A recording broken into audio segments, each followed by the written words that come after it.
Ladies and gentlemen, welcome. This is an amateur video being taken specifically for a client in England and should not be used for any other purpose or confused with subsequent video to be taken by Bonhams in the event that it goes to public auction. Please ask for permission to use this video. Chrissy Simmons is an associate here at Tech Antiques in Maine. It's the first video we've ever taken of John T. CROSSMAN's plant, and to give you an idea, the air compressor is connected with a hose to provide air pressure for the boiler, which then runs 10 or 12 feet of pumps that were his patent pumps, and we're going to go over each piece. Welcome, Chrissy. Let's see here. What are the dimensions of this air compressor? The overall length of it is 55 inches by 34 inches wide by 46 inches tall.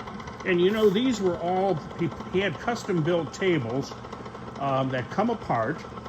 So when I shipped this originally about 25 years ago from UPI, Michigan, it fit in the back of a Suburban. It all comes apart. The reason being John would haul this in his Model T Ford with a trailer to various mining subsidies in the United States to try to sell his patented pumps. Keep in mind that the pumps are scale models. The engine is a full-size engine, 2 horsepower. The air compressor was built when he no longer could lift the steam plant.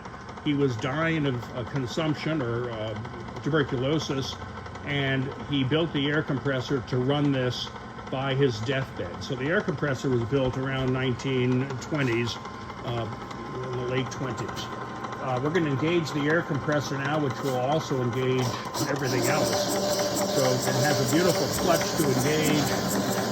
It's driven by a period early electric motor, all belt driven to a twin cylinder opposed air compressor, each cylinder of approximately 2'4" by, let's say, 4" stroke, with check valves, with oilers, with crossheads, with, you know, everything you can think of. Very quiet operation.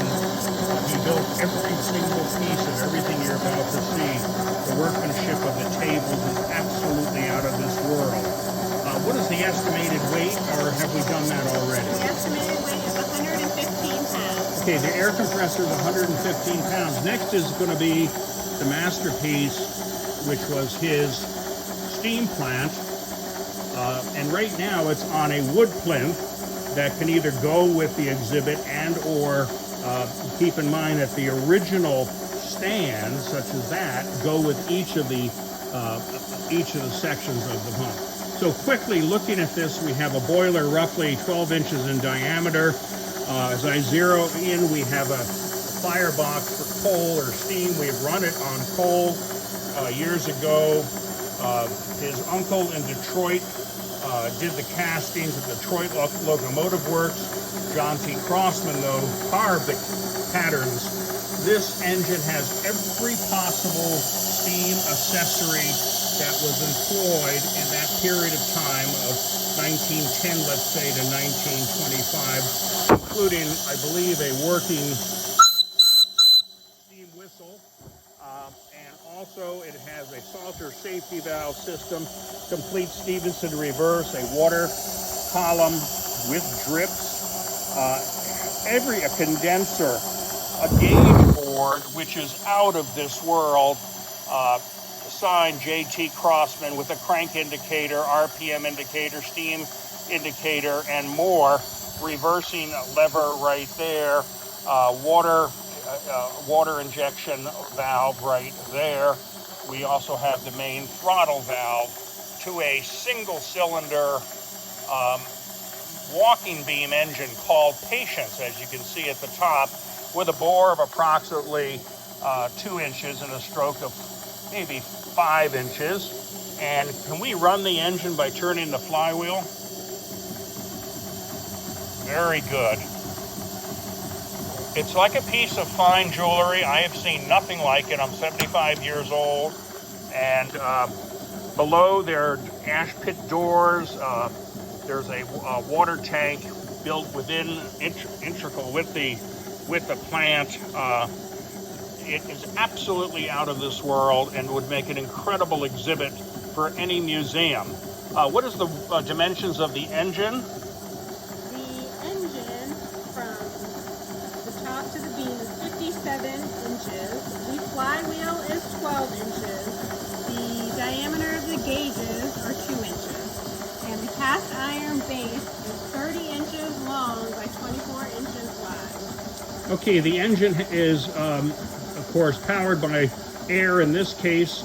The governor itself, we just noticed we have a loose nut, and we're just going to tighten that, but eventually this governor should be spinning, and actually it's a working governor to keep the pressure, the RPMs at a constant. This is shaft driven.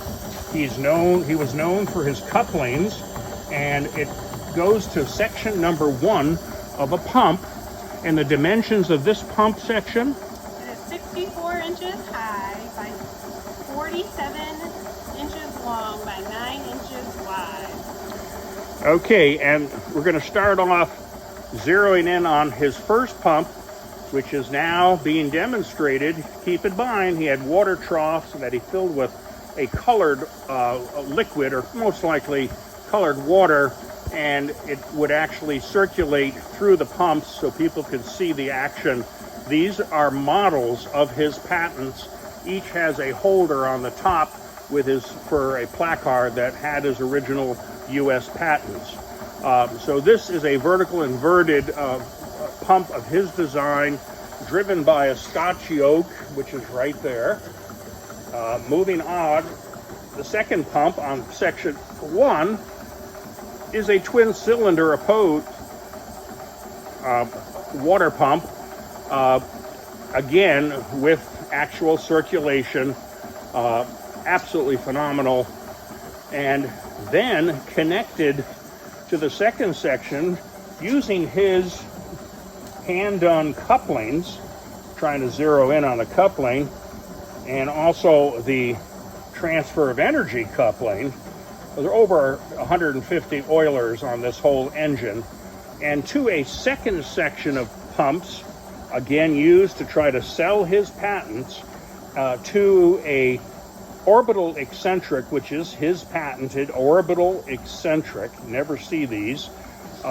He was the first, and it takes rotary motion into reciprocal motion to his first of 2 pumps on the second section, which is a horizontal pump with about a 2.5-inch bore, with check valves and other accessories in excellent complete working order.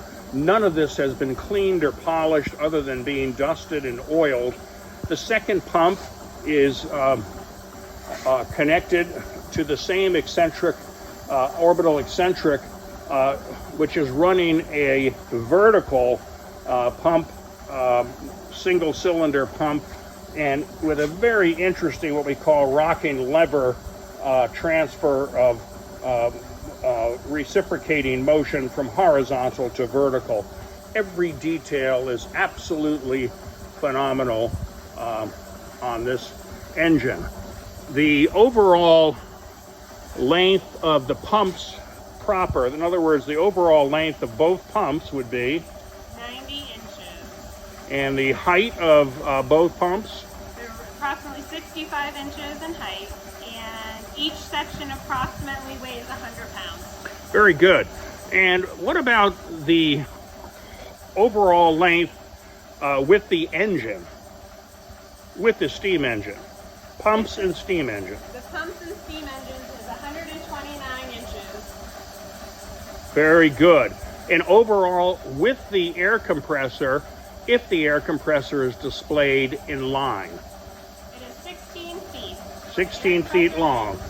And note, the air compressor can be put behind, in front, or anywhere. And that's about it for today. Again, please, this is a trademark copyrighted video. We appreciate your help, Chrissy, and we'll get this off to our client in England.